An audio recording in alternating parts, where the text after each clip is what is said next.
Now, I've read that myocarditis is you're more likely to catch that from the actual COVID-19 infection than the actual vaccine. Of course, there's a lot of noise about that online. Could you tell Yeah, us a little bit yeah. about Yeah, so there seems to be a pattern emerging where young men and boys are more at risk for this sort of adverse cardiac event known as myocarditis. Um, there was a preprint that came out of, I think, Israel, which looked at, or maybe it was from the US VAERS data, where they that? were taking the self-reporting adverse event data and showing that it was much higher post-vaccination than infection. And I think this has been jumped on by a lot of people who are not for the vaccine as a sort of way to say, look, it's much worse with the vaccine. But this is a preprint, and the VAERS data is not really what we should be using to understand this risk, because it's not, it's just a monitoring system. So there's lots of reporting bias, recall bias. It's used as a way to kind of generate hypotheses that we look at. It shouldn't Mm-hmm. be used as a way to tell us if there is an actual risk or not. So that's definitely been taken out of proportion. And I think that the risk with infection, I imagine, would come out as being greater than with the vaccine. And there's sort of a few reasons for that. Vaccines are not without their risk at all. I don't think anybody can be saying that, but they are triggering the immune system in a very controlled way. I think particularly with the new formulations of vaccines that we're seeing with SARS-CoV-2, in that they don't have to contain some of these adjuvants that older vaccines contained, which we know can sometimes be problematic for the immune response. I think that, it's you're giving a very controlled piece of that infection, and your immune system's just responding to that. When you receive the actual virus, your body's chopping up that virus into lots of little bits, presenting all of it to the immune system. Some of that's going to mount a productive immune response, and some of that won't. And what your body chooses to react to can be really different person to person, because we have this genetic kind of variation. In fact, the genes that make us most different are not the genes that are defining our hair color or skin color or these kind of physical features that make us look different, but actually it's the genes that encode for these human leukocyte antigen, the HLA molecules of the immune system. And these are important for turning on your T cells. We all have different HLA molecules in our body.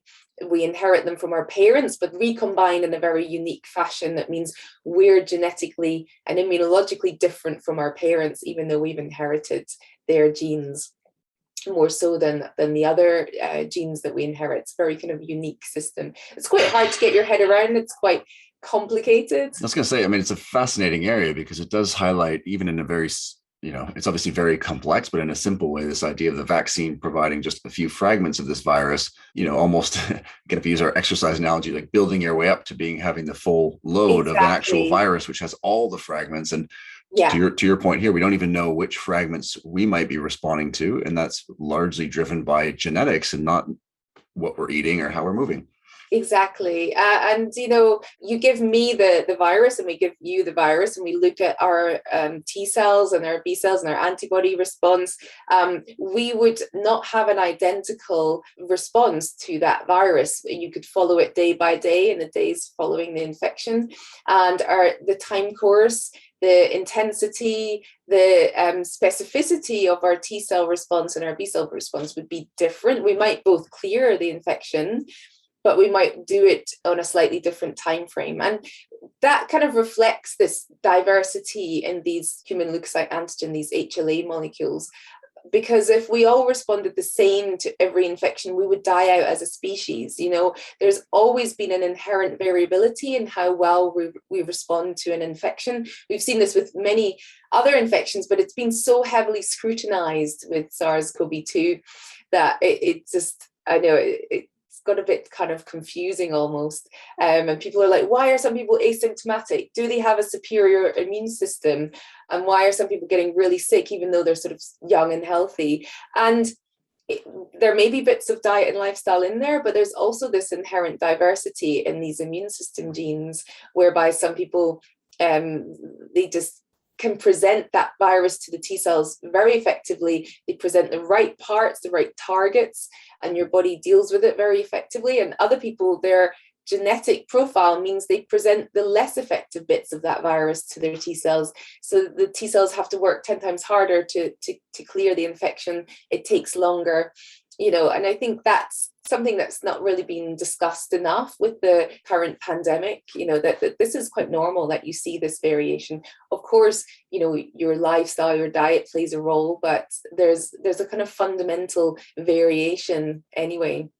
Yeah, I mean, it's amazing how we sort of latch on to these black and white type things and a really complex problems, try to understand it, especially in the general population. And this really just highlights, the layers that are happening here.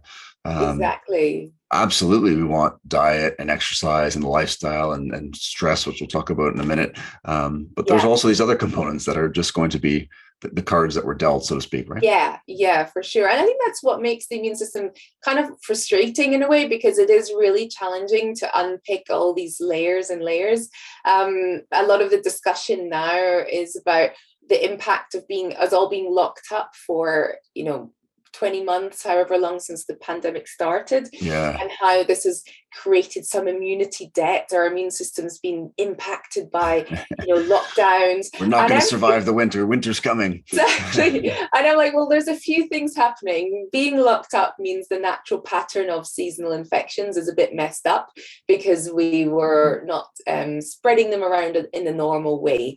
Congregating inside and all these types of things we do in the winter. So then as soon as we start all going outside and back to our daily life, you will see a different pattern in infections. Maybe some of the winter viruses are happening earlier in a more concentrated fashion.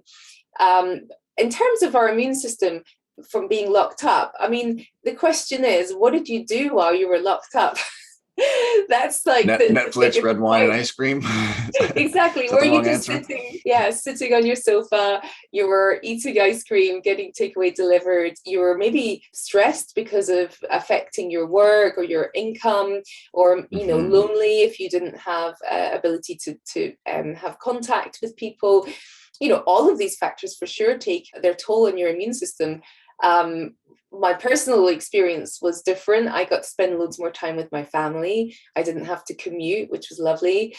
We went outside as much as possible. We were able to be much more active. I had more time to work out because I wasn't commuting, even though the gym was closed. Nice. So, my experience was very different to someone else's. And we don't necessarily need to be exposed to viruses that make us sick to have a strong immune system. In fact, most respiratory viruses, like the coughs and colds that are common in winter, our immunity wanes quite quickly to these viruses, and the viruses change. They drift in terms of their genetics. So our memory to that virus won't be effective because another one comes along that looks slightly different. There's over 200 different cold viruses. So you get exposed to one, you get immune memory to that one. Chances are you never see that one again in your life because there's so many other ones. Yeah. And by the time you do see it again in 10 years' time, your memory's waned because the location of where an infection takes place really affects how strong your memory response is. Okay. And I think the kinetics, the mechanics of immune memory are probably where the field is less mature. We really don't understand very much about how long a memory lasts for, what are the sort of inputs that are needed to get durable immune memory.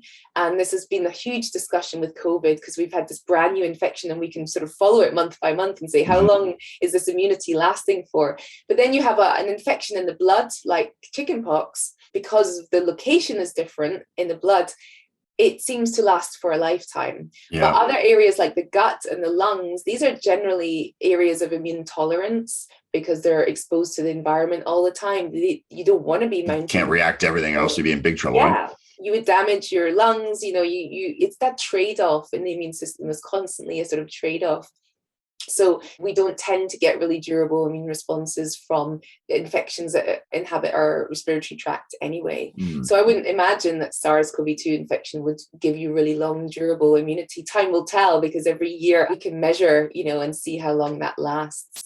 But vaccines, again, you're giving it in a very controlled way. So you have more ability to sort of manipulate and give the right signals to get more durable immunity.